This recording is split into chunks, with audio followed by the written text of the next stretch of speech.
दुर्गा नदी के किनारे बसा एक गांव फूलपुर। गांव में कुछ 100-150 लोग रहते थे। अंजलि, जो कि पास ही के जिले में रहती थी और 12वीं पास कर चुकी थी, उसके पिताजी ने बेटी को जल्दी विदा करने के लिए उसकी शादी फूलपुर गांव के मुकेश से करवा दी थी। मुकेश कभी स्कूल नहीं गया था और इस कारण वो पढ़ा लिखा नहीं था और बाकी गांव वालों की हालत भी मुकेश जैसी ही थी। मुकेश के घर में उसके माता पिता भी रहते थे। सासू माँ, मैं बाहर मंदिर तक जा रही हूँ, आधे घंटे में आ जाऊंगी। अरे अभी कहीं जाने की जरूरत नहीं है, चुपचाप जाके रसोई में रात के खाने की तैयारी करो। और ये घूंघट क्यों हटा लिया है तुमने? क्या पता नहीं कि इस गांव में औरतें बिना घूंघट के नहीं रहती? रात में अंजलि छत पर जाकर अपनी मम्मी से बात कर रही होती है।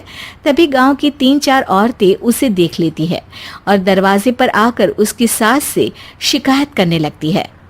और क्या हुआ? अरे छत पे तो देखो, आपकी बहू मटक मटक के किसी से फोन पर बात कर रही है। दिन भर फोन पे लगी रहती है। अरे कल तो मंदिर के पास वो क्या कहते हैं, सेल्फी ले रही थी। शहर की बहू रखना अच्छा शान की बात है, पर देखना इसके लक्षण से ये तो तुम्हारे परिवार को बदनाम ना कर दे। ये पहली बार नहीं था जब सास से गांव के लोगों ने अंजलि की बुराई या शिकायत नहीं की हो। अब तो ये रोज की बात थी। अंजलि ये सब सुन लेती है। जब वो नीचे जाती है तो मुकेश भी वहां आ जाता है। सास कहती है, बेटा, लोग घर आकर शिकायत करने लगे हैं बहू के कामों की। देख लो, पति हो, संयम से रखो इसे। माँ जी, मैं तो अपनी माँ से बात कर रही थी, क्योंकि यहाँ कोई बात करने लायक ही नहीं है और अब मैं माँ के पास ही रहूँगी। वहाँ क्या रहना, वहाँ बाहर के लोग तो ठीक है, पर घर के लोग भी इज्जत ना दे सके। अरे नहीं नहीं अंजलि, ऐसा नहीं है, धीरे धीरे सब ठीक हो जाएगा, तुम फिक्र ना करो। अरे बस कुछ बोलना ही नहीं है, सर पे चढ़ा रखा है बहू को। सास मुकेश की नरम बात सुन के वहां से मुंह चढ़ाकर चली जाती है।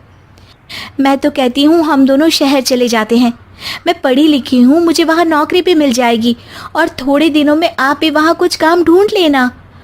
अरे नहीं नहीं अंजलि, हम यहाँ ना गांव का खेत, माँ पिताजी को छोड़कर शहर नहीं जा सकते। माँ पिताजी को कैसा लगेगा और गांव वाले क्या सोचेंगे?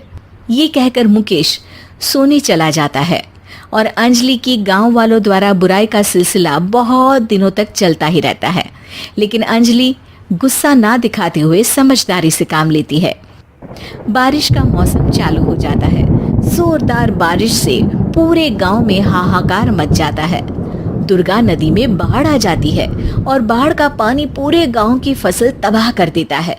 फसल की ये हालत देखकर गांव वाले निराश हो जाते हैं और बात तो यहाँ तक पहुँच जाती है कि कुछ लोग तो अंजलि को इस सब का दोषी ठहरा देते हैं। अरे पूरी फसल तबाह हो गई, पता नहीं किसकी नजर लग गई है। अरे जब से चौधरी परिवार में ये शहर की बहू आई है ना, तब से ही गांव की शांति चली गई है। इसके कर्म कांड से माँ दुर्गा नदी भी खुश नहीं है। ये सब सुनकर बेचारी अंजलि रोते हुए अपने घर चली जाती है। कुछ दिन बाद सभी गांव वाले अपनी फसल का मुआवजा लेकर अपने अपने घर आते हैं। मुकेश भी 1500 लेकर आता है। अंजलि को जब पासबुक दिखाता है तो अंजलि हैरान हो जाती है।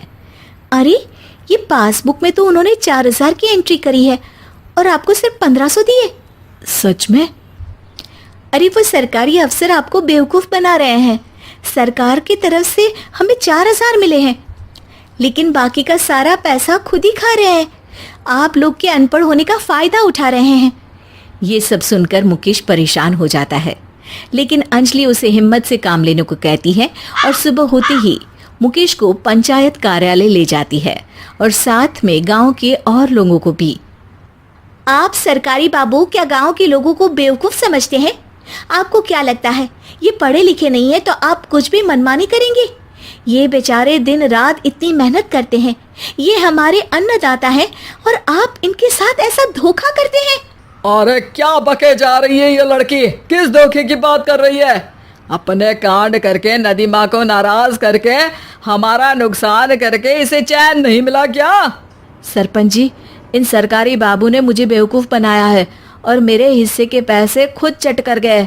बस ये सुनते ही सरपंच वहां से दुम दबाकर भाग जाता है।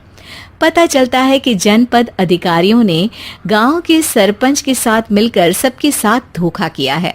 सब लोगों का विरोध शुरू हो जाता है और आखिर में अधिकारी सब गांव वालों के हिस्सों के बचे हुए पैसे उन्हें लौटा देते हैं और कई दिन तक सरपंच गांव में लौटता ही नहीं। अंजलि, तुम नहीं होती तो हम गांव वालों को तो पता ही नहीं चलता कि ये हमें हर बार बेवकूफ बनाते हैं। हाँ हाँ अंजलि बेटी, हमें माफ कर दो। हम सब तुम्हें बुरा भला कहते रहे, लेकिन तुमने ही आज हमें बेवकूफ बनाने से बचाया है। हमें तुम पर गर्व है बेटी। अब समझ आया कि सरपंच तुमसे नहीं, तुम्हारे पढ़े लिखे होने से नफरत करता था।